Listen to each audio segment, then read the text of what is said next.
కాల్పులు జరిగినప్పుడు ఏంటంటే ఇక్కడ ఎస్ఐ గారు అయితే మృతి చెందడం జరిగింది. కాల్ చేశారనమాట ఆ ఎస్ఐ గారిని. అంటే ఆ ఎస్ఐ గారికి చిహ్నంగా ఇక్కడైతే భవిష్యత్తులో గాని మంచి పొజిషన్‌లో ఉంటే ఖచ్చితంగా మళ్ళీ నేను మంచిగా పెయింటింగ్ అయితే ఈ రాళ్ళకైతే ఈ రాయి మీద అయితే సీతారాముల వారియి అయితే నేయిస్తాను ఖచ్చితంగా. అయితే ఫ్రెండ్స్ ఇక్కడ ఈ పెయింటింగ్ అంటే శ్రీరాములు వారివి అదే రాముడివి ఈ పెయింటింగ్ వేయడానికి కారణం ఏంటంటే ఇక్కడ నా చిన్నప్పుడు అప్పటికి నేను ఇంకా పుట్టేలేదు. అప్పుడైతే ఈ ఎస్ఐ గారిని కాల్చారంట అంటారు కదా. కాల్పుల్లో అయితే జరిగిందంట. కాల్పులు జరిగినప్పుడు ఏంటంటే ఇక్కడ ఎస్ఐ గారు అయితే మృతి చెందడం జరిగింది. కాల్ చేశారనమాట ఆ ఎస్ఐ గారిని. అంటే ఆ ఎస్ఐ గారికి చిహ్నంగా ఇక్కడైతే రాముల వారి బొమ్మ అయితే వేయడం జరిగిందంట. అంటే వాళ్ళ ఫ్యామిలీ వాళ్ళు వచ్చి ఇక్కడ ఆయన గుర్తుగా అయితే ఇక్కడ రాముల వారి బొమ్మ అయితే వేయడం జరిగింది. ఇది మీరు చూసుకోవచ్చు ఇక్కడ ఏదో మిషన్ తోటి చెక్కించిన రాయి అనుకుంటారు. లేదండి, ఇది ప్రకృతి ద్వారా ఏర్పడిన రాయి అనమాట. ఆ రాయి దగ్గర అయితే రాముల వారి బొమ్మలు అయితే వేయడం జరిగింది. ఈ వేసిన కొత్తలో అయితే మాకు ఇక్కడ తీర్థాలు కూడా జరిగాయి. కనీసం ఒక 7 సంవత్సరాలు తీర్థాలు జరిగినాయి. ఇదంతా తీర్థం సామాగ్రి ఉండి అనమాట. బొమ్మలు కావచ్చు ఇటువంటివి అయితే తీర్థం కూడా జరిగింది ఒక 7 సంవత్సరాలు.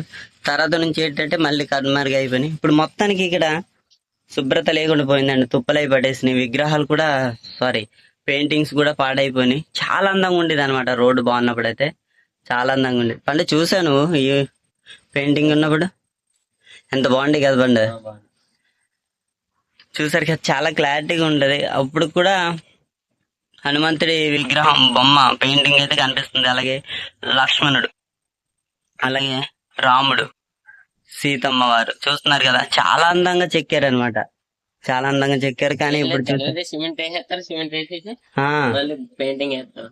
అంటే ఆ రాయి మీద సిమెంట్ బాగుంటారు బండి. అదిగో కాంక్రీట్ సిమెంట్ లాంటిది బాగా దాని మీద పెయింట్ వేసారు అన్నమాట. చాలా బాగుంది. ఇక్కడ ఇంకో రాయి ఉంటది పండు, సీతారామ రామలక్ష్మణులు రాయలు అంటారు ఇట్లనే. ఇవేమో కప్పపళ్ళు ఫ్రెండ్స్, చూసారు కదా కప్పపళ్ళు, కప్ప చెట్లు, ఇవన్నీ చెట్లు అయితే ఎలాగా వస్తున్నాయో నాకైతే చాలా బాగా అనిపిస్తుంది. ఇది పండు ఇది రాముడు రాయి అంటారు. అల్లదిగో లక్ష్మణ్ రాయి అక్కడ ఉందన్నమాట. అది రామలక్ష్మణ్ రాయి అంటారు పండు. ఇట్లకి నేను కొట్టంబల్లో చదివాను కదా 7th దాకా, అదే అంటారు ఫ్రెండ్స్. ఇక పాలకాయలు అయితే ఇక్కడ వచ్చినాయి అన్నమాట. నాకైతే చాలా బాధ అనిపిస్తుంది. ఎప్పుడైనా సరే దేవుడు కర్ణిస్తే నాకు డబ్బులుంటే ఖచ్చితంగా మళ్ళీ ఇదే పెయింటింగ్ ఈ రాయి కడే ఇస్తాను ఖచ్చితంగా. ఆ రోజు రావాలి. మార్క్స్ కూడా చూసారు ఇక్కడ చాలా ఇక్కడ చాలా యాక్సిడెంట్లు అయినాయి పండు. కానీ ఎవ్వరికి ప్రమాదం అనేది జరగలేదు అనమాట. ఇక్కడే కదా ఇక్కడే. కానీ ఎంత నీట్గా ఉండేదిరా, ఎంత అలాగా అయిపోయిందో. ఇక్కడ మిల్లు కూడా ఉండేది పండు. అదిగో అక్కడ మిల్లు ఉండేది, పెద్ద మిల్లు. సో ఫ్రెండ్స్ ఇది అనమాట ఈ రాయి యొక్క చరిత్ర అయితే. చూసారు కదా మీరే. ఇప్పుడే ఇలా ఉన్నాయంటే, ఇంత అందంగా ఉన్నాయంటే పెయింటింగ్ ఇంతకు ముందు అంటే విగ్రహాలు అదేటి పర్ఫెక్ట్గా ఉన్నప్పుడైతే ఇంకెంత అందంగా ఉంటుందో.